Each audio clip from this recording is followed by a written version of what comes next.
अस्सलाम वालेकुम व्यूअर्स, कैसे हैं आप सब। उम्मीद करती हूँ सब ठीक ठाक होंगे, खैरियत से होंगे। मैं हूँ Hina Khan, welcome back to my channel. और आज हमारे किचन में बनने जा रही हैं मलाई वाली सवैयाँ। और ये बहुत ही मज़े की होती है, बहुत ही कम इंग्रेडिएंट्स में बन जाती है और बहुत ही जल्दी तैयार हो जाती हैं। इस रेसिपी को ज़रूर ट्राई कीजिएगा।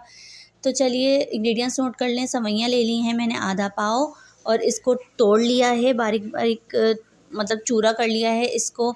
आधा कप के करीब मैंने मलाई ली है, 1 पाव चीनी और 3 लौंगे इसके अंदर जाएंगी। और अंदाज़े से आप पिस्ते और बादाम ले लें, इनको बारीक बारीक क्रश कर लें आप। तो इसकी अब कुकिंग की तरफ चलते हैं। सबसे पहले पैन को गरम करके इसके अंदर आप मलाई ऐड कर लें। मलाई की जगह आप घी भी ऐड कर सकते हैं। जब मलाई गरम हो जाए थोड़ी, तो उसके अंदर 3 अदद लौंगे शामिल कर दें और इसको अच्छी तरीके से भून लें आपस में। जब ये अच्छी तरीके से भुन जाएगा तो इसकी खुशबू आने लगेगी आपको कि लौंग जब फूल जाएगी, अच्छी तरीके से पक जाएगी, तो इसकी खुशबू आपको आने लगेगी।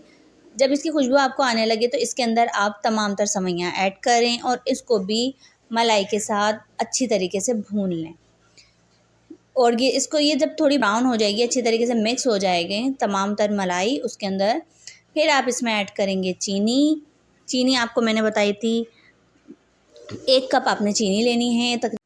1 पाव के करीब आप इसमें चीनी ऐड करेंगे और फिर इसको भी सवैयों के साथ अच्छी तरीके से मिक्स कर देंगे। भूनते जाएं तमाम चीज़ों को, आहिस्ता आहिस्ता करके इसके अंदर चीनी ऐड करें। मैंने इसलिए आपको स्टेप बाय स्टेप दिखाया है ताकि आपकी भी सवैयाँ बहुत अच्छी बने। अब मज़ीद पानी ऐड करते जाएँ इसके अंदर और इसको भी मिक्स करते जाएँ। पानी आपने तकरीबन इतना ऐड करना है कि चीनी भी अपना पानी डिज़ोल्व करेगी। जब चीनी घुलेगी गर्म होके, तो उसी के अंदर सवैयाँ पक के हमारी तैयार हो जाएंगी। तकरीबन आप 1 कप के करीब पानी डाल दें, इतना कि सवैयाँ सिर्फ उसमें गीली हो जाएं बस। इससे ज़्यादा आपने पानी ऐड नहीं करना है, वरना सवैयाँ बहुत ज़्यादा नरम हो जाएंगी।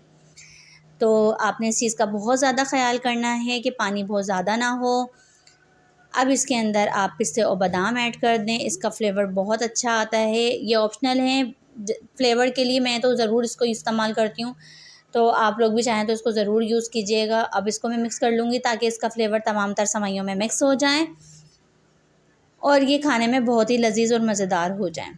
अच्छी तरीके से इसको मिक्स करते जाएं। अब थोड़ा-सा मज़ीद और पानी ऐड करूँगी और इसको कवर कर दूँगी। 10 से 15 मिनट आप इसको दम पे रख दें। ये दम में ही तैयार हो जाती हैं। बहुत ही जल्द और आसानी से बनने वाली रेसिपी है, बहुत ही कम इंग्रेडिएंट्स में तैयार हो जाती है। कमेंट सेक्शन में मुझे ज़रूर बताइएगा। बस दम देके इसको अब आप डिश आउट कर दें। कमेंट सेक्शन में मुझे ज़रूर बताइएगा रेसिपी कैसी लगी है। अल्लाह हाफ़िज़।